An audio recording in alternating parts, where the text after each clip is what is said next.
This video is going to be a film study look at a tremendous opportunity that the Seattle Seahawks left out on the field on Sunday afternoon in their 29-20 loss to the Giants. The final score ends up being a 9-point differential. I've sat down on Monday and watched all of the defense and some of the offense, enough of the offense to know that they really couldn't get much done. The Giants defense was up to the task. An unusual performance nonetheless for the Seattle Seahawks, in my opinion. Their defense gave up 175 yards rushing. Reek Woolen did suffer an injury. Looked like he came back twice. Again, I'm watching the all 22, so not the broadcast. It looked like he came back in twice and then was unable to enter back in a third time, or maybe he came back in once. I'm not sure. That had an impact. Darius Slayton had 8 catches for 122 yards. He did have the 30-yard touchdown to put the Giants up 17-10 in the third quarter. Giants eventually take a 23-13 lead with about 12 minutes left, and Seattle's offense had been sputtering to that point. Dexter Lawrence, DJ Davison, 2 defensive tackles combined for 5 sacks.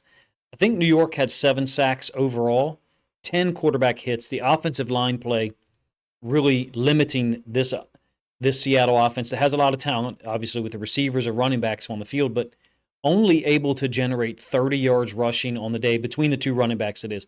I'm omitting Geno Smith's 32-yard scramble late in the game, and I think he had 74 overall on the day. 30 yards from your 2 running backs, Kenneth Walker III and Zach Charbonnet. They're too talented to be limited in that fashion. Credit to the Giants for playing great defense, don't get me wrong, but I do wonder about Seattle perhaps trying to run the ball a little bit more against this Giants team. But again, I haven't watched the entirety of Seattle's offense. I've generally focused on their defense here because it's the side of the ball that I feel like I know the best.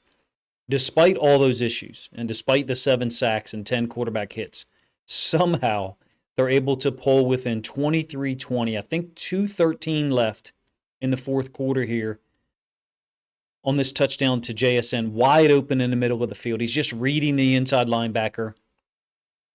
It's a trip set out of 11 personnel. He's just reading the inside linebacker, jumping over the top, and from the bunch, the safety to that side, eyeing the bunch, basically released JSN inside, mistakenly, if you ask me, and then allowed an easy catch to pull them to 23-20. Got to give Geno Smith credit, I think, for the way he's played in terms of his heart, taking a beating in this game. I think the run game could be used to protect him a little bit more, but that's somewhat of an oversimplification. They weren't having success running the football. Those 2 guys, Charbonnet and Kenneth Walker III, again, only generated 30 yards, I think, on 11 carries, but I could be wrong there. Got a key stop, in fact, with about 150 left, so we're inside of the 2-minute warning. Woolen is off the field. Your corners are Trey Brown, Witherspoon, and Nehemiah Pritchett. And Pritchett gets a stop up to the top side of the field on his 3rd and 4 to get the Seahawks the ball back again. Ball's perhaps thrown a little bit to the inside, more so inside than Slayton expected it to be. Fortunate to get a stop, perhaps. In any case, Seattle gets the ball back on a day where the offense was. It's the second time in a home game where the offense has really been able to do nothing for large stretches of the game. And this probably opened up a window of hope for most Seahawks fans. This 32-yard scramble, there's a lot to say about it. I'll show it from both angles. I do want to talk about JSN and what he's doing. I'm sure that it's been covered at this point by Seahawks content creators or people on social media. It's an empty set. 1st and 10. We're about a minute and 42, minute and 44, something like that left in the game. JSN's trying to run a route originating from the trip side, the top side of the field. This type of stem, he could break it across here. In this case, he goes vertical. And watch what he does. I'll track it a couple of times. He's looked back, and he just realized that Geno Smith is scrambling. So he actually makes it look like he's still running his route, putting his hands up in the air like he's tracking a football. Tremendous awareness. You know, would those defenders have been able to get involved and make the tackle anyway? Probably not, but just to me illustrates how super aware a guy like him can be. End zone angle, same play. One of the few times where Geno kind of had a lane to take off. The Giants are playing man coverage there with the safety matching the potential vertical from the trip side. gets the Seahawks down inside the 30-yard line of the Giants. We've moved forward a couple of plays, 3rd and 4. I'm not sure if other people are calling it a drop. I mean, I would. I think JSN should catch this football. He's got good hands. It's an out route from a slot position. It's in his hands. Opportunity to get the first down, keep the game going, and give Seattle a chance to possibly win the game. Disappointing to see that because he's a guy that's super talented, in my opinion, a really reliable receiver. And again, Geno Smith on a day where he's sacked 7 times, almost a dozen quarterback hits, delivers a pass here in a critical situation. You couldn't walk it out there and put it in his hands any better. I actually think JSN's trying to turn and go upfield. Maybe he's a little unsure of where he is in terms of the depth, the yard to gain. I wonder if he's just trying to get away from the defender and make a big play. In any case, he's trying to take off before the ball is caught. And we all know how it ended up. I'm going to break this down nonetheless. I've seen this before from a technique standpoint. I've never really seen it work so well. If you're a Seahawks fan and you don't wish to watch it, I understand.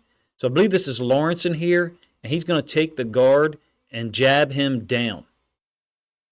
So he jabs him down so that Isaiah Simmons can get over the top more cleanly and then execute the block. Bryce Ford Wheaton picks it up, takes it to the house. It's a pretty amazing play. The technique of it, give them credit for executing it. Maybe some of the Seahawks guys don't want to have their nose and their eyes pointed at the ground so much to make it easy for that to happen. But at this level in the NFL, it's way different than blocking on an extra point or a field goal at other levels of football. You don't want to be too high because then you get trucked by a guy like Dexter Lawrence. So there is a little bit of give and take here. It certainly looks like the Giants are trying to block it from the right-hand side, and maybe they are, and they have a secondary option here to get the block accomplished.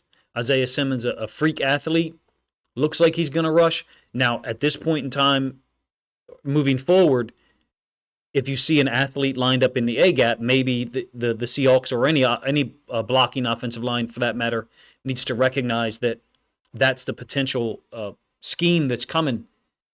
It's a disappointing loss. I can't imagine how it feels to be a Seahawks fan. You guys know, if you watch the video this long, I'm a Ravens fan, so we won a game that we probably shouldn't, or maybe chances were, I don't know what the win percentage was for the Bengals when they're lining up for a field goal in overtime, but you would certainly think that the game was over at that point. We're fortunate to get out of there. This is a disappointing loss for Seattle with now 3 and somehow still leading the division. That division out there is crazy right now. 3 days from now, actually, as I record this, Thursday Night Football against the 49ers, now with multiple defenders injured. Boye Mafe's missed the last 2 games. Uchenna and Nwosu returned, got hurt again. I think a thigh contusion, so not something serious to my knowledge. Multiple defenders did come back, in fact, on Sunday, and then Reek Woolen got hurt. That one will be big. That loss will be big if he's out on Thursday night, which at this point in time, I would say it's probably safe to say with an ankle injury where he tried to go back in at least once, maybe twice, and then came back off the field, didn't finish the game. It's probably best to pull him off. The 49ers are certainly looking for a win as well. If they were to win in Seattle on Thursday night, that will make both teams 3-3. The 49ers coming off a 1-point loss to the Cardinals. That entire division is going to be a bloodbath in terms of those matchups between each other. This is a huge test for Mike McDonald's coaching staff and the defensive side of the ball to get themselves ready for the physicality, the run game, and the complementary plays that will be built off of it by the 49ers. I was a little shocked that the Giants were able to get as much accomplished in the run game against Seattle's defense.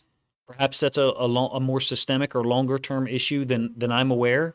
I hope that late Monday night, if you guys want to see one, I'll do a film study look at the rushing yards that were there for the Giants, how that got accomplished, maybe whose fault it was, or what calls were made that maybe put the Seahawks in a bad position. So if you would like to see that video late Monday night after the Monday Night Football game, let me know, and I'll try to push that out there this evening. I appreciate you guys' time. I'm sure that I lost some people when I showed the block kick. It is a cool technique, a cool scheme that the Giants executed. I'm not sure what's been said in press conferences by Seahawks guys at all. At the levels that we coached at, we didn't want our nose and our eyes pointed at the ground, but you also don't want to be too high and get trucked or ran over by 350-pound explosive defensive linemen who can run you over like Dexter Lawrence can. The sacks are the most concerning issue, I think, at this point.